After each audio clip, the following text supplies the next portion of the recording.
This is the Big O Show. This is the Big O Show. Time to talk a little basketball with my man Jeff Zillgitt, who does an excellent job covering the NBA for USA Today. There he is. How you doing, baby? You doing good? I'm hanging in there. Long NBA season, and it's not quite over. Yeah. By the way, is this the first time you're on this? Because I've had you on Sirius or when I was doing local radio. Have I brought you on the platform yet? Is this No, this is it right now. First time? Nice. I love it, Jeff. Good to have you on, my brother. Yeah. And good to hear you. You were covering there the NBA Finals. Yeah. First of all, as I've told fans down here, Panthers or Heat, none of us could ever complain because none of us had them in the finals. And we have to be, really blessed and thankful for it. That is crazy that they got this far. But how shocked were you and how impressed are you with the run of Butler and Spo in these 4 years? Because it's been 3 Eastern Conference Finals, 2 NBA final appearances. I'm not sure there's a duo that's done more with less than Spo and Jimmy.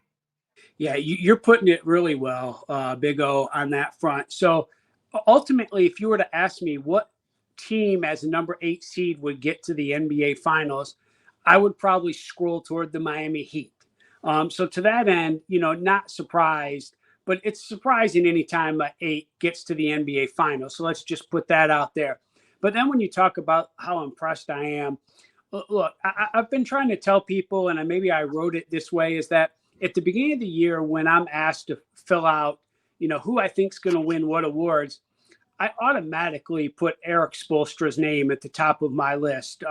Look, can we argue, is he a better coach than Popovich? I don't know the X's and O's that well to determine that. But when I talk to people around the league, they call him a top tier coach. And that means like 1, 2, 3 best in the league. Yeah. And you can maybe rotate a couple guys in and out just depending on the year they had.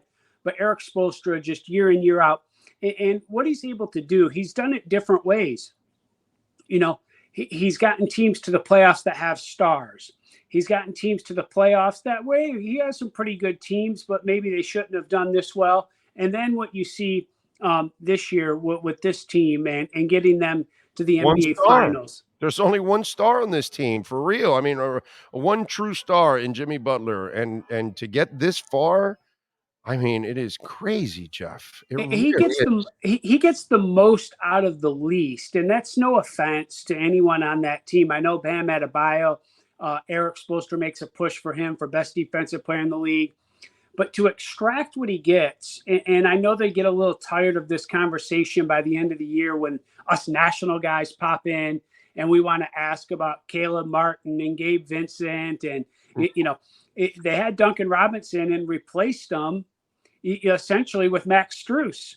And so I know they get tired of that, but just from a perspective of appreciating how they're able to find people who fit their system, not every team across the board can do that. And so I always go back. By the way, Jeff, who just retired 20 years ago, they found Udonis Haslem and said, young man, you need to lose about 70 pounds and we're going to make you a basketball player. And 20 years later, it's 3 championships. He'll have his jersey retired. He might have a statue outside because of what he's meant to his team.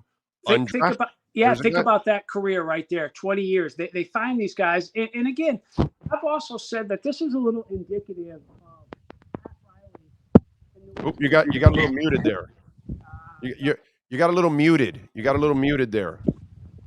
Muted. We're not hearing you. Not hearing you. There we go. You got muted a little there. I don't know. You weren't going. Are we back? There you go. Now you're back. Okay. So you were saying? Oh, no, you went out again. You went out again. All right, are we back? There you go. I'm going to keep my hands off the screen here as much as possible. Okay. And so Pat Riley, think about his days with the Los Angeles Lakers. And he had his stars, Magic, Kareem, let's throw Worthy in there. But he also had his workhorses. And whether it's a Kurt Rambis type, Cooper, Michael Thompson, You all got those it. guys. Yeah. Think about his Knicks days. It's very similar. And so he's got a very definitive look at how he wants a team to be. And he's passed that along, and it's just been very successful. And again, beyond Eric and his X's and O's and strategy and getting guys to believe, is they find, and this is the front office's role, is they find those right guys. Now, let me say, we'll probably get to a point in the conversation where we're going to look ahead. And so there comes a certain point in the road where that's all well and good. And then you take a look at this team, whether it was the finals in 2020 or the finals this year, there's probably a little something more that's needed to get them to win that title. Yep, I'm with you there. You know how crazy this is, Jeff? How many teams can say that your Hall of Fame coach retires, and then I know that you had a little Jeff Van Gundy in the middle for a short time, but Riley then continued, but then Spo took over, that you would have a better coach? Because believe it or not, Riley's the best in his overall career. Yeah. But when we start looking at Riley's Heat run and Spo's Heat run, Spo has passed Riley as the best coach in Heat history. Who the hell would have said that 15 years ago, Jeff? Think about that. That is like crazy. This guy won more titles than Riley, been to more championships than Riley, and has actually built a better Miami Heat resume than Riley. How crazy is that? Well, when you think about it this way, he's probably the perfect guy. And maybe could have been a couple others, but he doesn't let Riley's shadow, which is very overwhelming, whether it's Los Angeles, New York, or Miami, he doesn't let it overwhelm him. He's got enough of an ego that he can go out and coach these guys, but the ego's not so big that he can't understand what Pat Riley's role and influence is over a few franchises. And so he finds his way. He deflects credit. Spoelstra doesn't want it to be about him. He wants it to be about the players on the court. He deflects all the attention, and that allows him to do a lot of what he can do. All right, Jeff, obviously great accomplishment this year, no matter what. But one of the things that I've been a little frustrated with the front office, and I said this is not hindsight. I said this the day they traded for Butler. I said the only way this thing going to pan out for you is if you go get that other star for him.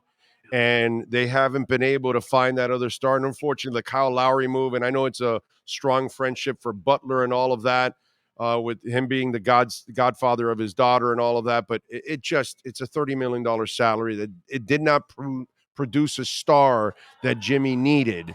So who's that star? Because that window is closing for Jimmy. Jeff, we're watching his body break down. He can't play a whole season anymore. That's part of the reason why you were an 8 seed, by the way, because he can only play 80% of the season, and that 20% that he's missing, you're going to lose some games. So during those stretches, you need to have that other star on the court that can, Jeff, you and I have been watching basketball for a long time. I tell people all the time, I love Bam, but I don't look at him as a star because in today's league, you have to impose your offensive will in order to be a star. In the 90s, I would have looked at him as a star because he would have been just like Ben Wallace and Rodman and some of those other guys that aren't, even though he's much better than they are offensively, but he can't impose his will offensively, or he refuses to, whatever it is. But Jimmy needs that other dog next to him. Time is running out. Who's the dog that can be had this year in the offseason for the Miami Heat? I think that person's going to come from someone on the perimeter. You're going to need a shooter and a scorer. And I think the news that broke by ESPN's Adrian Wojnarowski about Bradley Beal's camp going to have discussions about whether or not Bradley Beal wants to be part of whatever the Wizards decide to do next. Now, think about this. Brad Beal is very happy and comfortable. He likes living in the Washington, D.C. area. And he's never made it about winning a championship. However, if it's going to go in a different direction for Washington, and I say this under the guise of, I thought a few years back, and this probably isn't a secret to anyone here, but the Heat had their eye on Donovan Mitchell and very interested in what he could provide, or right around circa 2020, 2021. certainly before he got moved to Cleveland. And short of that, let's think of another guy who could probably handle the ball a little bit. Think about Brad Beal. He played the 2 guard with John Wall, but either one of them could bring the ball up. So that would take some responsibility off of Jimmy. He's a really good shooter and scorer. And I think on a team with Miami, he would even get better opportunities than he's had. That's one. I think if you're going to try to look, and he's traditionally a 2 guard, if you're going to look at the point guard spot, I don't think there's a lot they can do financially with a Fred VanVleet type, right? Or even D'Angelo Russell or Kyrie. Trade. It's going to have to be trades. But those are the other 3 names I think you're going to hear mentioned. Now, will Lillard become available? Because, Jeff, that's the guy I think they need. That's the pardon my words, but that's the sumbitch they need on the court next to Jimmy. That's the guy that's a dog and can score. I mean, he had a 50, a 60, and a 71-point game this season. This is a guy who can score. I love this guy. So I think what's really going to be interesting about Damian is what Portland does here in the draft, whether they make a big trade or whether that potentially happens in free agency. Because the bottom line is that, like Brad Beal, is Damian does like Portland. He wants to win there. I mean, that's been clear from his camp by and large. For the last 5-6 seasons. They've had trouble doing that. Maybe they got to a conference finals one year, and then they maybe hit a little bit reset button. And so I think he really wants to see what emerges through the draft and free agency. And then we'll get maybe a little if he likes what happened, then I don't think we're going to hear much from Damian Lillard. If he's not pleased, then I think we might start to hear a little bit more about Damian Lillard and where he would like to go. And so I think that's another avenue right there as well, because he can do both the things I just mentioned. He can be a point guard. He can be a 2 guard, play off the ball, get his shots, and score tons of buckets. That you make a great point about Jimmy. People talk about playoff Jimmy, and I know he's capable of those 30-point games. And when he needs a triple-double, he can go out and get one. But that's not who he is on an every night basis or every game basis. He's the guy who gives you sort of, maybe in the regular season, 26-5 or 27-6, something like that.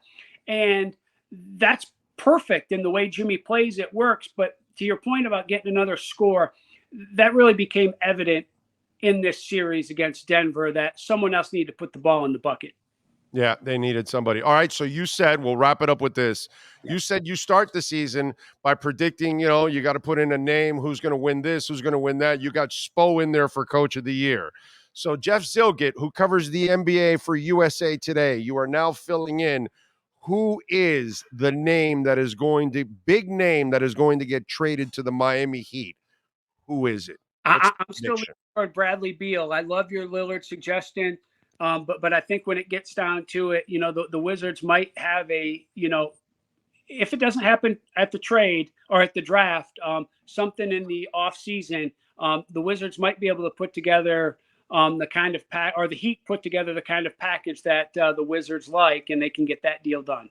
Yeah, the second hottest part of the NBA season, right? It's playoffs, it's the off season, and the regular season's like number 3. There's nothing like NBA off seasons, dude. There is nothing like it, and it keeps us busy through the first, second week of July.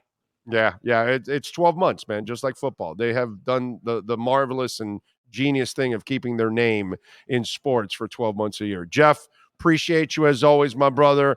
Folks, follow him on Twitter at Jeff Zillgitt. Catch his work there at USA Today. Jeff, thank you, my friend. Appreciate you immensely.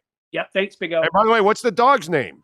Because I got 4 at home. Yeah, we got Greta, who is up on the couch, and we got Mikey sleeping up on the couch. Is that for Greta Van Fleet? It is not. She was a rescue dog, and my in-laws got her and ended up at our house. But Greta was the name they went with. Yeah, we got 4 adoptees. One of them is called Bono for U2, and another one's called Maiden for Iron Maiden, 2 of my favorite bands. So there you go. Yeah, all adoptees too. We love them, and we love the rescue pets too. No doubt, bro. We got to rescue them, man. I'm with you there. Jeff, thank you, my brother. Appreciate you. Take care. You got it. There you go. Jeff Zillgitt from USA Today. Get us 30 seconds.